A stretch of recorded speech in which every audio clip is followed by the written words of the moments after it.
Hi, I'm Steve Yee in marketing at Xamarin. And I'm Carl Krukow. I'm the technical lead on Xamarin Test Cloud. Great. So we're going to talk about Xamarin Test Cloud today and do a demo in a few minutes. But why don't we start off with just an overview and what is Xamarin Test Cloud? Sure. So Xamarin Test Cloud is a cloud-based solution that hosts over 1,000 mobile devices for the purpose of automated app testing. And with that cloud solution comes also some very powerful tools that will enable you to do scripted test automation of your mobile apps using several languages and tools, including C# and NUnit. Test Cloud also comes with, in my opinion, a very exceptional user experience and very great test reporting capabilities that will enable you to run those tests and view the app under test running on these hundreds of devices, so you can see the screenshots of the app visually as it goes through the test. Finally, I want to point out that Xamarin Test Cloud works with any app. Doesn't matter what technology you use to build it, whether it's Xamarin or Objective-C or Java or even hybrid apps. Great. So why did we build Test Cloud? Yeah, it's a good question. So quality on mobile is really, really hard. There are literally thousands of devices out there, and these devices run different OS versions. They have different screen sizes, they have different screen resolutions, CPUs, memory, different hardware capabilities.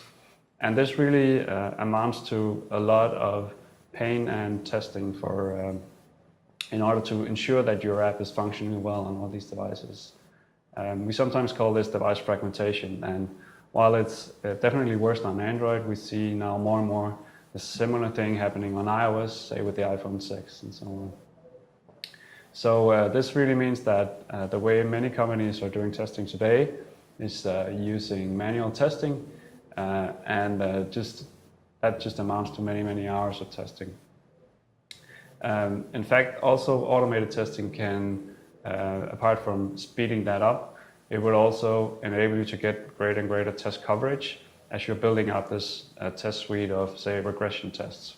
So this means that your development team is also moving faster, and in the end, you'll be able to ship your app faster. And we all know that this quality is really important, because if your app doesn't live up to users' expectations, which are really high, then you'll get bad reviews and the users will probably not use your app again. Okay.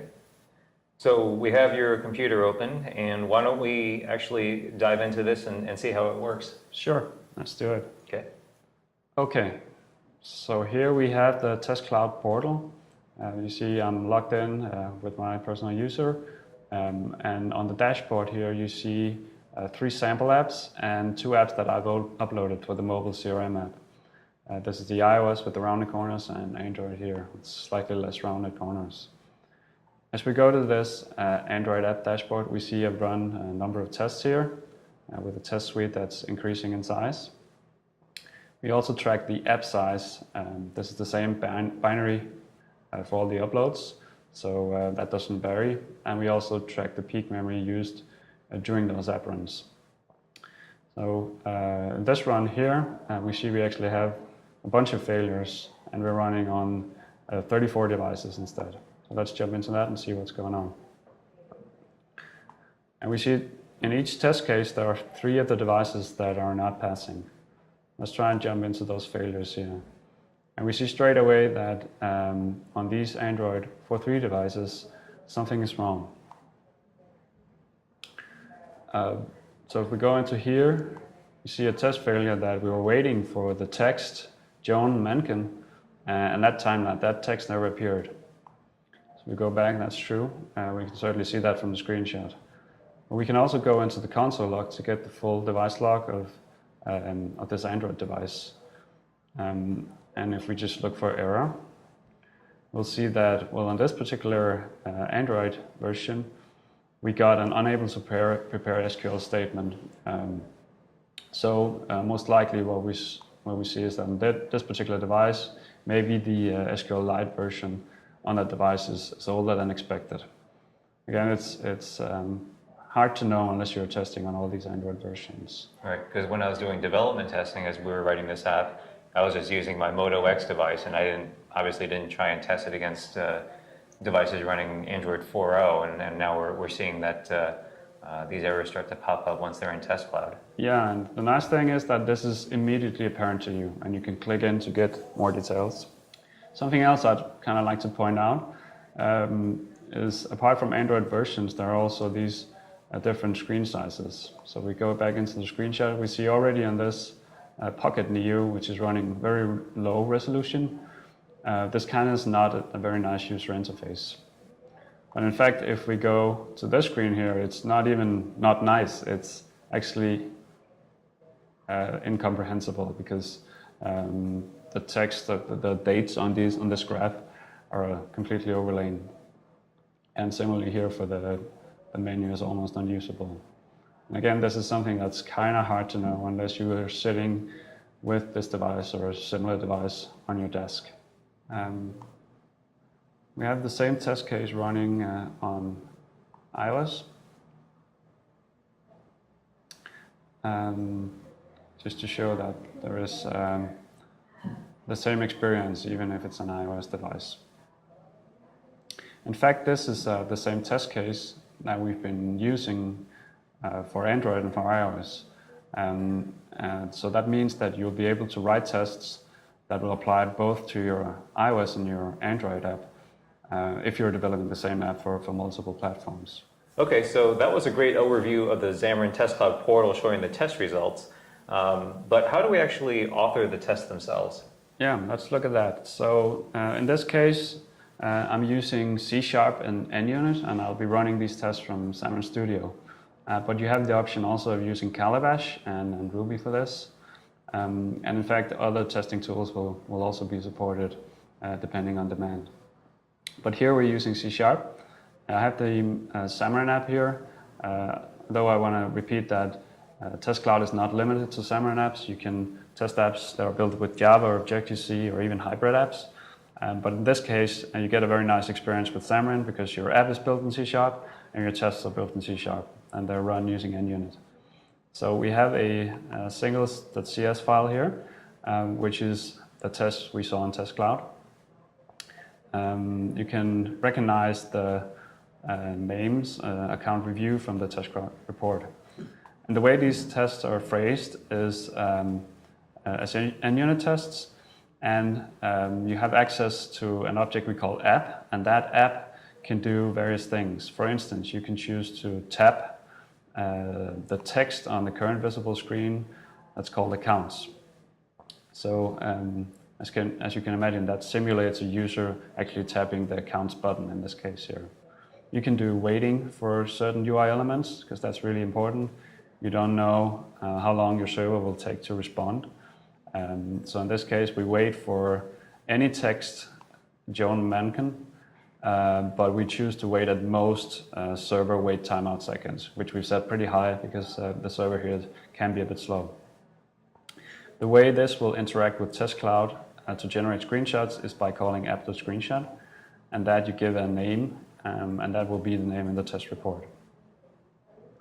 The nice thing with C# is that you get your usual intelligence.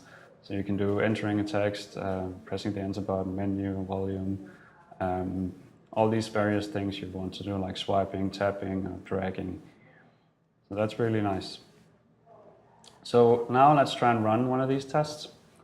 So we've set up the project now so we can run on Android or on iOS. Let's run it on Android first.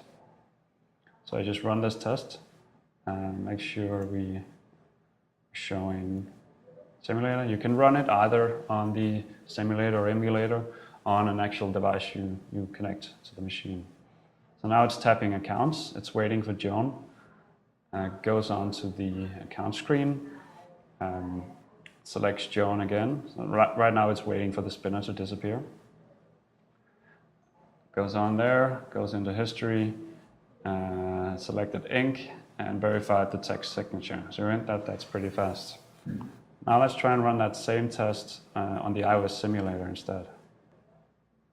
And so these are object-based queries, and so we didn't have to rewrite any of those tests, is that correct? Yeah, because this was an app that's built using, or kind of with an architecture where you have the same text and you have the same views across the platforms. it's very easy to do a cross-platform test in this case here. Obviously, if your UIs are very different, you won't be able to do full cross-platform testing because the UIs are different. But in this case, it's using Xamarin Forms, which makes it really simple to do a cross-platform apps and cross-platform tests. So you see now it completed also on iOS. Right. One thing I want to show you, because it's kind of useful for productivity and fun, is something we call the rebel. So you can think of this as kind of a powerful or interactive breakpoint. Let's try running this test again, but now we put in this construct here.